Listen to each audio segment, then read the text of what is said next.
अब मैं अनुरोध करता हूं आदरणीय राष्ट्रीय अध्यक्ष जी से कि वो आए और झारखंड की जनता को संबोधित करने की कृपा करें। आदरणीय श्रीमान राजनाथ सिंह जी।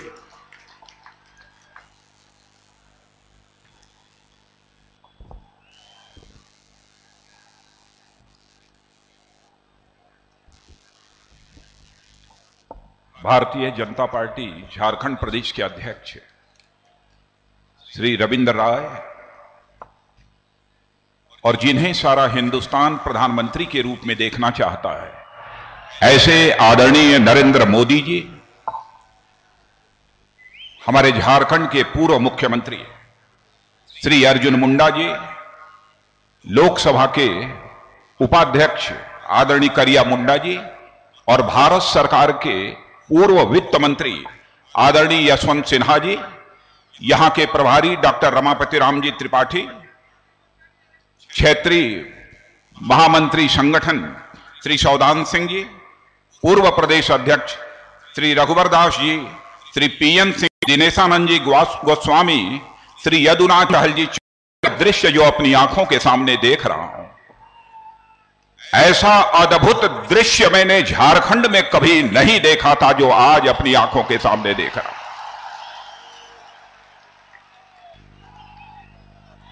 मैं कह सकता हूं कि यह रैली नहीं है, बल्कि सचमुच यह रैला आज मैं इस झारखंड की पवित्र धरती पर देख रहा हूं।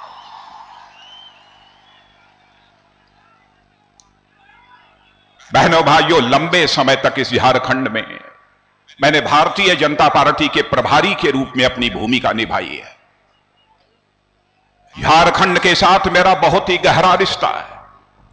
झारखंड को भी अच्छी तरह जानता हूं, झारखंड के इतिहास को भी मैं अच्छी तरह जानता हूं। मैं जानता हूं कि झारखंड ऐसे हिंदुस्तान की जहां पर एक पवित्र यह राज्य है, पवित्र धरती है, वहीं पर झारखंड यह वीरों की धरती है और प्रतिभा संपन्न नौजवानों की धरती भी यह झारखंड है। आप सबको जानकारी होगी कि प्रथम स्वतंत्रता संग्राम जब 1857 में प्रारंभ हुआ, उसके पहले ही 1771 में तिलका मांझी ने अंग्रेजों के खिलाफ बगावत का झंडा बुलंद किया था। आज मैं उस तिलका मांझी को भी याद करना चाहता हूं।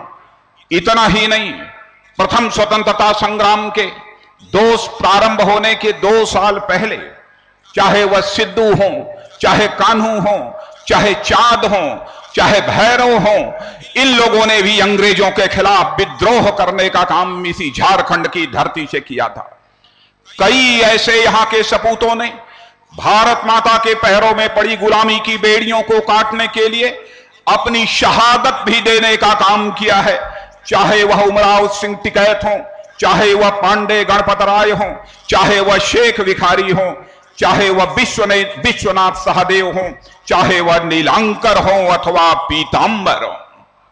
मैं भूल नहीं सकता उस बिरसा मुंडा को, क्योंकि मैं जानता हूं कि जैसे बिरसा मुंडा की बिना दास्तां सुने भारत की दास्तां भी, आजादी की लड़ाई की दास्तां भी अधूरी रह जाती है, वैसे ही बिरसा मुंडा का जो योगदान आजादी की लड़ाई में है, बहनों भाइयों, जब तक यह झारखंड रहेगा तब तक यहां की जनता ही नहीं बल्कि सारा हिंदुस्तान।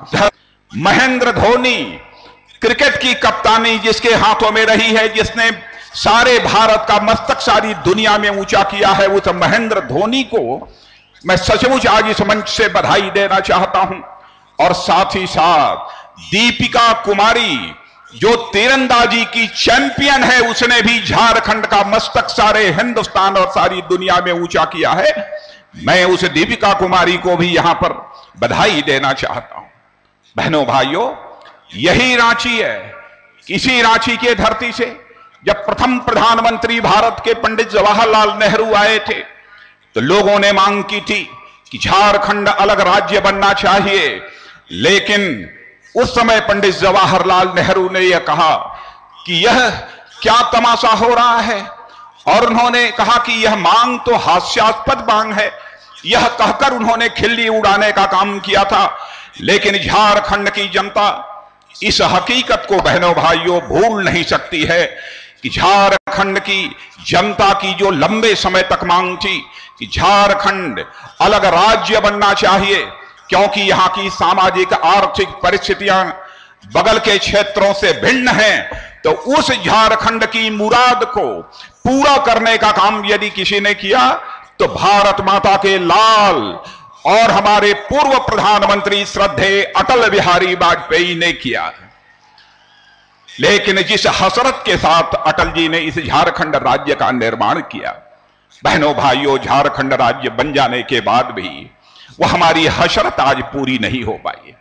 13 वर्षों का समय गुजर गया, 13 वर्षों में कई मुख्यमंत्री बदले और यहां तक कि 3 बार राष्ट्रपति शासन लगा। क्यों इस प्रकार के हालात यहां पर पैदा हुए? राजनीतिक अस्थिरता का माहौल बराबर इस झारखंड राज्य में रहता है। लेकिन इसी झारखंड के साथ छत्तीसगढ़, उत्तराखंड राज्य का भी निर्माण हुआ था। आज कोई जाकर देख ले छत्तीसगढ़ की हालत क्या है, उत्तराखंड की हालत क्या है, और हमारे इस झारखंड राज्य की हालत कितनी बदतर हो गई है।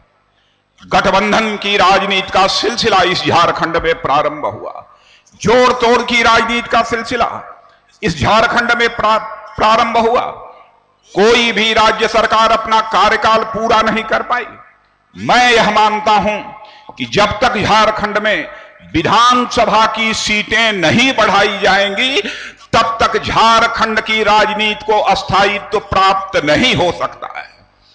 और मैं पूर्व मुख्यमंत्री अर्जुन मुंडा को भी बधाई देना चाहता हूं कि उन्होंने अपने शासनकाल में, जहां पर झारखंड में विधानसभा की 81 सीटें हैं, उन 81 सीटों को बढ़ाकर 150 सीट किए जाने हेतु अपनी अनुशंसा उन्होंने भारत सरकार को भेजने का काम किया था। लेकिन आज तक भारत सरकार इस पर कुंडली मारे बैठी हुई है।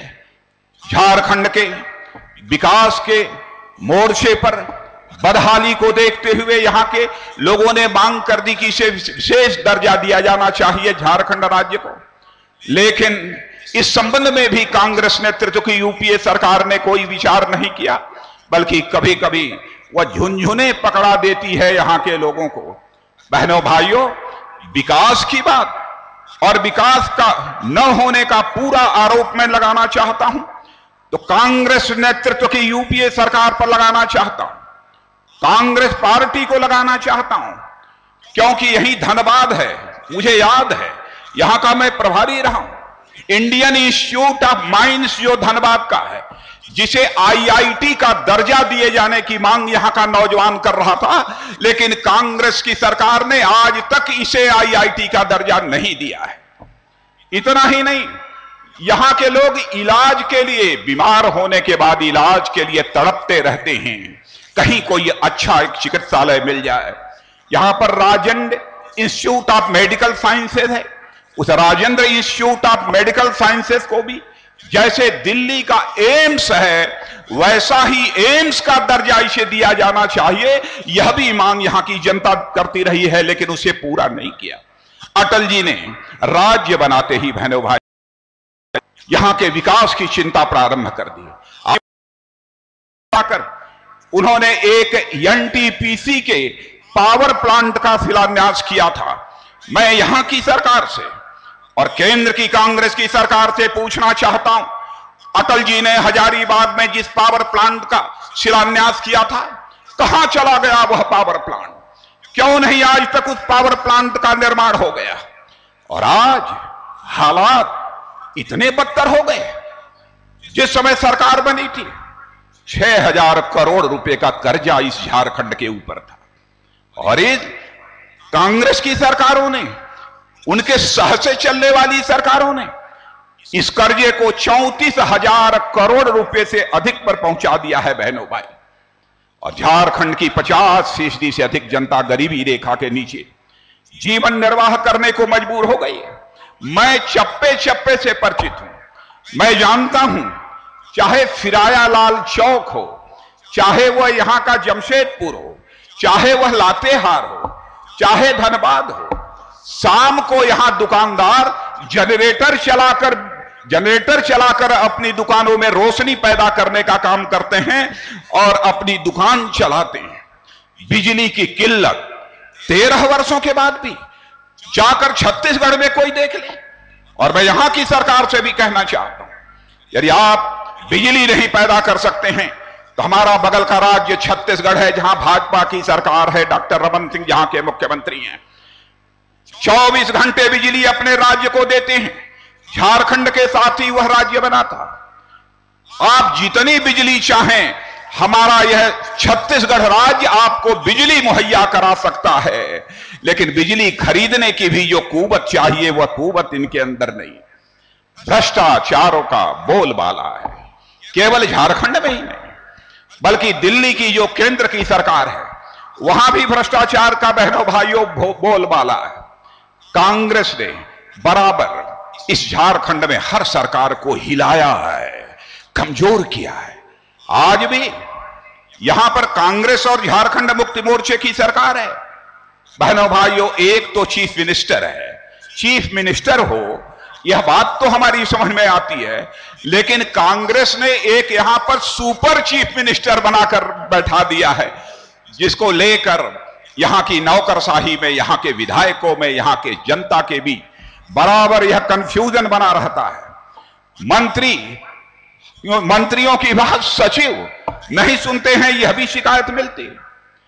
बड़ी झारखंड के अंदर केवल इतना ही नहीं है बहनों भाइयों, कई ऐसे स्टील के बड़े वाहन समाप्त होते जा रहे हैं।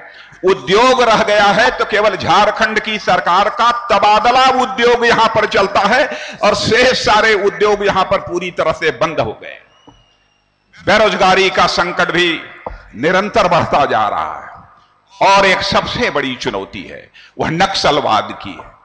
और मैं यह मानता हूं कि नक्सलवाद और भ्रष्टाचार झारखंड के इस विकास को, झारखंड के भविष्य को इन दोनों ने बंधक बना लिया। लेकिन बराबर हमारे प्रधानमंत्री जी कहते हैं कि नक्सलवाद का संकट यह भारत की आंतरिक सुरक्षा के लिए एक बहुत गंभीर संकट है। लेकिन प्रधानमंत्री डॉक्टर मनमोहन सिंह जी, मैं आपसे पूछना चाहता हूं कि यदि नक्सलवाद यह गंभीर चुनौती है तो आपने किया क्या है इस समस्या का समाधान निकालने के लिए? आप देश के प्रधानमंत्री हैं, केवल आप देश की जनता को सूचना देते हैं कि नक्सलवाद के कारण आंतरिक सुरक्षा के समक्ष गहरा संकट है। मैं अपील करना चाहता हूं अपने नक्सलवादियों भाइयों से कि बहनों भाइयों, जल, जमीन और जंगल की लड़ाई बंदूक की गोलियों से नहीं लड़ी जा सकती है, बल्कि लोकतंत्र में जल, जमीन और जंगल की लड़ाई यदि लड़ी जा सकती है तो वह केवल वोट के माध्यम से ही लड़ी जा सकती है। बंदूक की एक गोली एक इंसान की जान ले सकती है, लेकिन आपका एक वोट सारी व्यवस्था में ही जान फूंक सकता है। यह आपके वोट की कीमत है, आपके वोट की यह कुवत है। इस हकीकत को भी हमको समझना चाहिए। बहनों भाइयों, झारखंड सचमुच में है बहुत अच्छा है, लेकिन इस झारखंड के भविष्य को बनाने वाला कोई ना कोई एक ऐसा ताकतवर नेता चाहिए, एक मजबूत सरकार चाहिए। अर्जुन मुंडा ने भी सरकार चलाई है, हिलती जुलती सरकार, बराबर कांग्रेस से हिलाने की कोशिश करती रही है, लेकिन एक मजबूत सरकार यहां पर चाहिए। लेकिन कांग्रेस को तो तबाह किया ही है। महंगाई का संकट है कि नहीं है? महंगाई का संकट है कि नहीं है? जब जब कांग्रेस आती है तब तब महंगाई बढ़ने लगती है। याद दिलाना चाहता हूं, वह भी समय आपने देखा है 98 से लेकर 2004 तक भारत के प्रधानमंत्री अटल बिहारी वाजपेयी थे।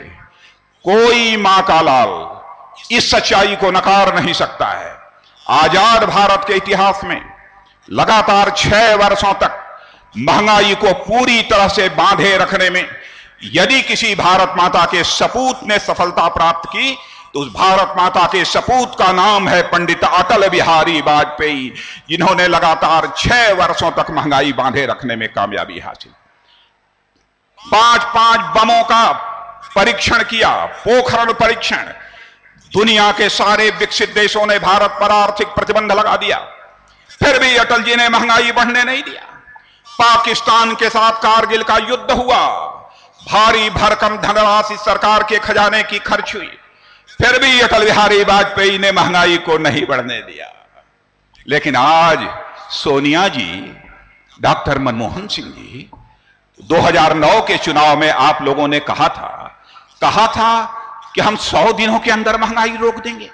100 दिन क्या, हजारों दिन गुजर गए, महंगाई आगे आगे भग रही है और हमारे प्रधानमंत्री जी पीछे पीछे भग रहे हैं। अब वह थक गए हैं। तब वह उन्होंने झल्ला कर कहा, हमारे पास कोई जादू की छड़ी नहीं है कि हम महंगाई को जादू की छड़ी घुमाकर रोक दें। अरे डॉक्टर मनमोहन सिंह जी, यदि जादू की छड़ी से ही महंगाई रुकती है तो आप वह जादू की छड़ी चले जाइए, हमारे नेता आदरणीय अटल बिहारी वाजपेयी के पास मिलेगी। लेकिन अब उस जादू की छड़ी को हमारे नेता अटल बिहारी वाजपेयी जी ने भारत के भावी प्रधानमंत्री आदरणीय नरेंद्र मोदी के हवाले कर दिया है। आते ही महंगाई रुकेगी। बहनों भाइयों, भ्रष्टाचार, किन किन चीजों की चर्चा करूं? भ्रष्टाचार चरम सीमा पर, जल थल नभ। मैं सारे भ्रष्टाचार के सारे जितने मामले हैं उनकी चर्चा नहीं करना चाहता, लेकिन आश्चर्य होता है जब सोनिया जी और राहुल गांधी ये कहते हैं कि हम भ्रष्टाचार को रोकेंगे। 67 वर्षों की इस आजादी के काल में लंबे समय तक हुकूमत यदि किसी की से हिंदुस्तान में रही है, 55 वर्षों से अधिक समय तक, तो वह कांग्रेस की रही है। और आज कह रहे हैं कि हम भ्रष्टाचार को रोकेंगे। बहनों भाइयों, हम लोग भी कई राज्यों में सरकार चला रहे हैं। भारत ही नहीं, दुनिया का भी जो राजनीतिक विश्लेषक है इस सच्चाई को स्वीकार करता है कि सचमुच हिंदुस्तान में सबसे बेहतर हुकूमत चलाने वाली यदि कोई पार्टी है तो उस पार्टी का नाम है भारतीय जनता पार्टी। लेकिन आज संसद में लोकपाल बिल पास करके राहुल गांधी कहते हैं बहुत बड़ा काम कर लिया। बहनों भाइयों, अटल जी ने भी यही लोकपाल का बिल संसद में पेश किया था और कहा था अटल जी ने, कब तक यह लोकपाल का बिल संसद में नहीं पारित होगा, कब तक यह लोकपाल का बिल खाक छानता रहेगा। और कहा कि यदि प्रधानमंत्री के खिलाफ यदि कोई शिकायत हो तो देश की बेचारी जनता कहां जाएगी। यह बात अटल जी ने कही थी। श्रेय देने का जहां तक सवाल है, मैं कहना चाहता हूं राहुल जी, आप श्रेय लेने की कोशिश मत करिए। श्रेय यदि दिया जाना चाहिए तो सचमुच अन्ना हजारे को श्रेय दिया जाना चाहिए, भारतीय जनता पार्टी प्रतिपक्षी पार्टी को दिया जाना चाहिए।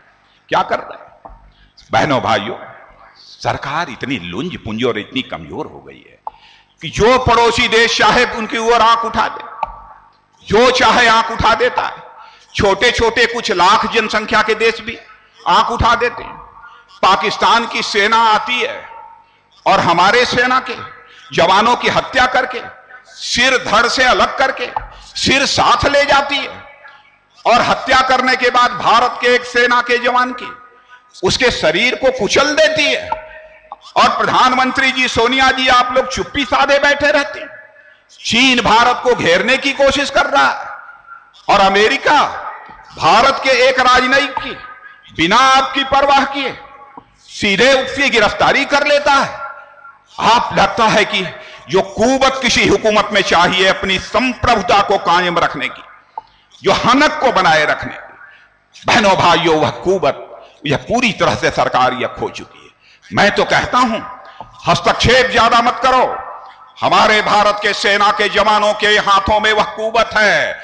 एक बार हमारे भारत के सेना के जवानों को खुली आजादी दे दो, दुनिया के किसी देश की हिम्मत नहीं है कि भारत की ओर आंख उठाकर देखने की कोशिश कर ले। बहनों भाइयों, ये लोग भारत को कमजोर बनाना चाहते हैं। हम लोगों ने जिसे अपना नेता भारत के प्रधानमंत्री के रूप में प्रोजेक्ट किया है, आदरणीय नरेंद्र मोदी, 2002 में एक सांप्रदायिक दंगा हो गया 12-13 वर्षों के इतिहास में, उसको लेकर बराबर उन्हें सांप्रदायिक कहा जाता रहा और तरह तरह की जांच बैठाकर नरेंद्र भाई को परेशान करने की कोशिश की जाती रही है। लेकिन आप जानते हैं विधाता की दरबार में देर हो सकती है, लेकिन विधाता की दरबार में अंधेर। अहमदाबाद की अदालत ने भी क्लीन। बहनों भाइयों, स्वयं जब यह आरोप कांग्रेस के लोगों ने लगाया तो नरेंद्र भाई ने 1 मिनट देर नहीं लगाई और उन्होंने इसकी जांच कराने के लिए कमीशन ऑफ इंक्वायरी, जांच आयोग बैठा दिया। परंपरा यह है कि जांच आयोग यदि कोई राज्य सरकार बनाती है किसी मामले को लेकर, तो उसी प्रकार का जांच आयोग फिर केंद्र सरकार को बनाने का यह अधिकार नहीं रह जाता। फिर भी 1-2 और लोगों का नाम जोड़कर उसमें उन्होंने जांच आयोग बैठा दिया। मैं कांग्रेस के दोस्तों बतलाना चाहता हूं, चाहे जितना षड्यंत्र रचोगे, उतने ही हमारे भावी प्रधानमंत्री नरेंद्र भाई मजबूत होकर निकलेंगे और भारत के राजनीतिक धरातल पर अंगद की तरह पांव जमाकर खड़े हो। याद दिलाना चाहता हूं रामायण की कथा। राम को सिंहासन मिलने वाला था, भगवान राम को सिंहासन मिलने वाला था। मंथरा ने ऐसा षड्यंत्र रचा कि भगवान राम को जंगल जाना पड़ा था। लेकिन अंततोगत्वा सिंहासन यदि किसी को मिला तो लाजूत मर्यादा पुरुषोत्तम भगवान के 7 पुत्रों की हत्या कर दी। फिर भी कृष्ण के आगमन को, कृष्ण के अवतार को कोई रोक नहीं पाया था। इसीलिए मैं कांग्रेस के दोस्तों आपसे कहना चाहता हूं, लाख षड्यंत्र करो, हिंदुस्तान की जनता ने इसे स्वीकार कर लिया है भारत का भविष्य बनाने के लिए। यदि सचमुच इस हिंदुस्तान की शासन की बागडोर प्रधानमंत्री के रूप में किसी के हाथों में होनी चाहिए तो आदरणीय नरेंद्र मोदी के हाथों में होनी चाहिए। यह हिंदुस्तान ने फैसला कर लिया। लेकिन बहनों भाइयों, फैसला तो आपने कर लिया है, लेकिन इसका असली फैसला तो संसद में होगा जब लोकसभा की सीटें हम जीत कर आएंगे। क्या मैं आपसे एक अपील कर सकता हूं, आपसे मैं एक मांग कर सकता हूं कि नहीं कर सकता? तो बहनों भाइयों, मैं हाथ फैलाकर आपसे एक ही मांग करता हूं, किसी पार्टी की ऊपर मत देखिए। झारखंड के अंदर वह ताकत है, कुवत है। किसी प्रत्याशी को भी मत देखिए, किसी नेता को भी मत देखिए तो इस समय केवल नरेंद्र मोदी को देखिए और 14 सीटें लोकसभा की देकर भाजपा की झोली भर दीजिए। यही अपील करते हुए और शीश झुकाकर आप सभी का अभिनंदन करते हुए, आप सभी को जोहार बोलते हुए अपना निवेदन समाप्त करता हूं। आप सबको बहुत बहुत धन्यवाद।